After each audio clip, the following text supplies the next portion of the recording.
È una grande esclusiva Wii Sport, quella della prima giornata del torneo. Pietro Paolo Brucato dal Despar Stadium. Messina affronta Catania. Una partita sempre dal sapore diverso. I peloritani affrontano gli etnei, da una parte la formazione affidata a mister Miano, dall'altra quella guidata in panchina dal tecnico Magri.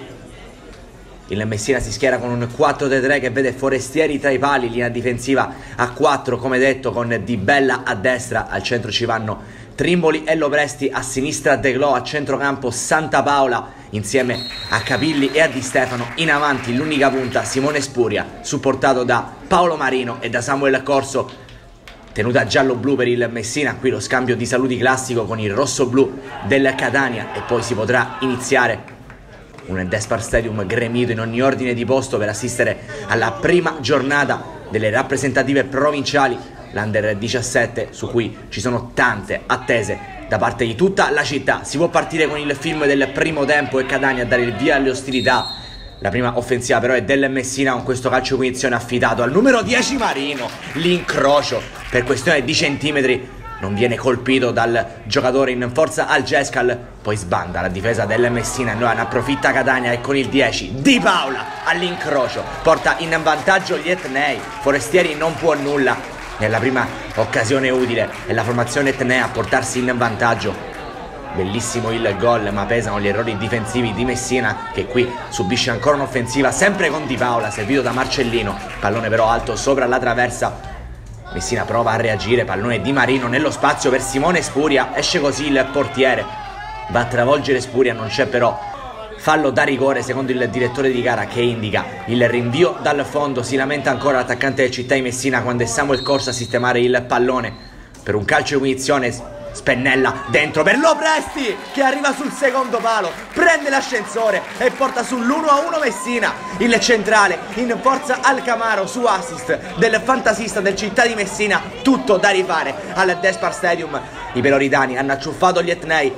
Occhio però al Messina, che adesso vuole approfittare delle sbandate del Catania, con Santa Paola che mette dentro, pallone deviato dall'estremo difensore del Catania, che evita quei peggiori alla sua porta. Ancora un calcio punizione, Messina prova a rendersi pericolosa, Santa Paola dentro, cade così in area di rigore, e Lopresti che viene agganciato, cinturato dal difensore del Catania. Nemmeno in questo caso però per il direttore di gara c'è calcio di rigore. È il momento di Di Stefano, che prova a scagliare un sinistro lento tra le braccia del portiere di Catania. Entra in campo il numero 15 Demba Camarà e cambia subito la forza offensiva di Catania. Pallone qui sul fondo, dall'altra parte ancora Messina con Spuria che aggancia il pallone, prova con il destro, anche in questo caso però la mira non è delle migliori. Prova nuovamente Demba Camarà a rendersi pericoloso, il pallone arriva a Di Paola che cerca spazio per il destro, lo prova, la potenza è quella giusta, la precisione è tutta da dimenticare. Ancora Messina in avanti con Di Stefano che riconquista il pallone. Marino qui ne salta a due, ancora Paolo Marino mette dentro, vero di Spuria, Corso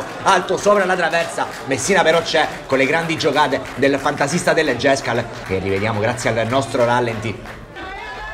Si scusa Samuel Corso, la precisione non era delle migliori. Ancora Simone Spuria, e qui difende il pallone, c'è l'intervento di un difensore di Catania.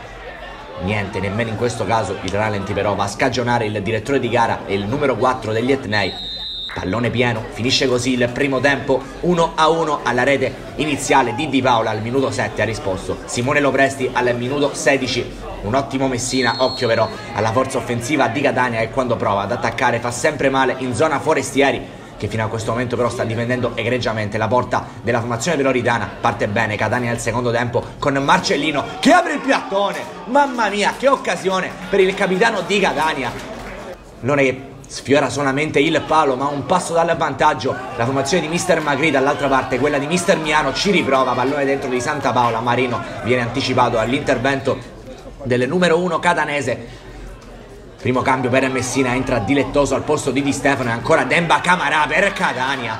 Forza fisica impressionante per l'attaccante degli etnei, ma attenzione a Messina che riconquista il pallone in zona offensiva. Qui Simone Spuria cicca e ci abbatta il possibile 2-1. Ancora Messina, bellissima l'azione qui tutta in larghezza con Spuria verso Corso, di prima per Santa Paola, la sfera arriva ancora Spuria che si gira in area di rigore. L'acrobazia dell'attaccante del Città di Messina non vale il primo vantaggio della formazione peloritana. Qui Di Bella, pallone dentro, ancora una volta anticipato Marino dall'intervento del portiere avversario. Entra l'attaccante del Giardini Caltabiano, esce Simone Spuria.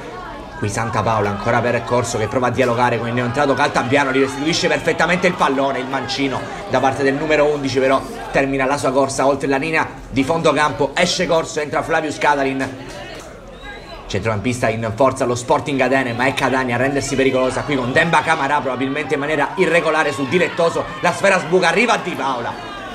Catania ha l'occasione a pochi minuti dalla fine di trovare il gol del vantaggio, ma finisce così 1-1 in questa prima giornata del torneo. Pietro Paolo Brucato al Despar Stadium apre le danze, l'inquadrato Di Paola risponde Lo Presti, finisce così in parità. Amici della Wii Sport, un cordiale saluto e alla prossima.